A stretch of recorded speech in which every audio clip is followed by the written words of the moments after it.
जब तुम छोटे थे तो स्कूल जाने से डरते थे, क्योंकि उस समय तुम्हें याद रहता था एक ऐसे टीचर का चेहरा जो होमवर्क पूरा ना होने पर तुम्हारी पिटाई लगाता था।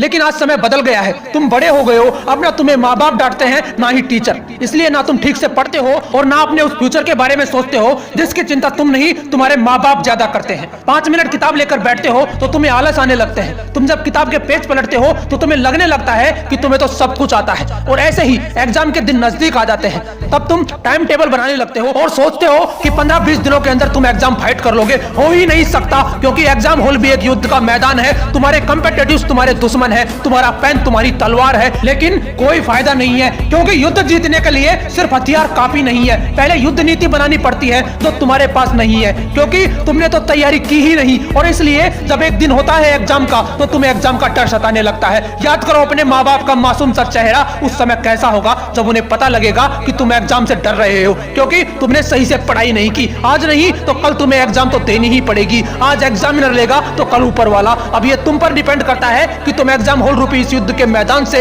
एक विजेता की तरह बाहर निकलोगे या उस मैदान में घुसने से ही डरोगे। उसके जिम्मेदार तुम होगे, सिर्फ तुम, क्योंकि तुम्हारे पास युद्ध नीति बनाने के लिए टाइम था, तुम्हारे पास पढ़ाने वाला गुरु था, तुम्हारे पास उस एग्जाम रूपी युद्ध से जंग जीतने वाली किताबें थी। इतना ही नहीं, एक बार आवाज लगाने पर तुम्हारे पास एक राजा की तरह खाना आ जाता था, और खाना लाने वाली कोई दासी नहीं तुम्हारी बेबस माँ होती थी। उन्हें कैसा लगेगा जब उन्हें पता चलेगा कि उनका राजा बेटा एग्जाम से हार कर आ रहा है। जिस दिन रिजल्ट आएगा और उन्हें पता लगेगा कि पड़ोस के शर्मा जी के लड़के का सिलेक्शन हो गया है और उनका राजा बेटा सिर्फ 2 नंबर से रह गया है, उस दिन तुम्हारी आंखों से भले ही आंसू ना आए, लेकिन तुम्हारे माँ बाप अंदर से रो रहे होंगे, ये सोचकर कि बेटा तो खूब पढ़ता था, शायद हमें ही कुछ कमी रह गई, शायद हमने ही अच्छे कोचिंग इंस्टीट्यूट में एडमिशन नहीं करवाया। लेकिन वो नहीं जानते कि सच्चाई कुछ और थी। सोचो एक बार उस पिता को कैसा लगेगा जब उन्हें पता चलेगा कि जिस बेटे के लिए वो अपने खून को पसीना बनाकर बहाते हैं, उसकी पढ़ाई सिर्फ तब तक होती है जब तक कि उसका मोबाइल चार्ज ना हो जाए। सामने किताब खुली हुई होने के बावजूद उसके ख्यालों में पूजा और प्रीति की तस्वीर घूमती है। अगर एक बार टिकटॉक ओपन कर लिया तो 2-3 घंटे तो ऐसे ही स्वाहा हो जाते हैं, और फिर वो पबजी। पढ़ाई में मन कहां लगने देता है। लेकिन छोड़ो यार,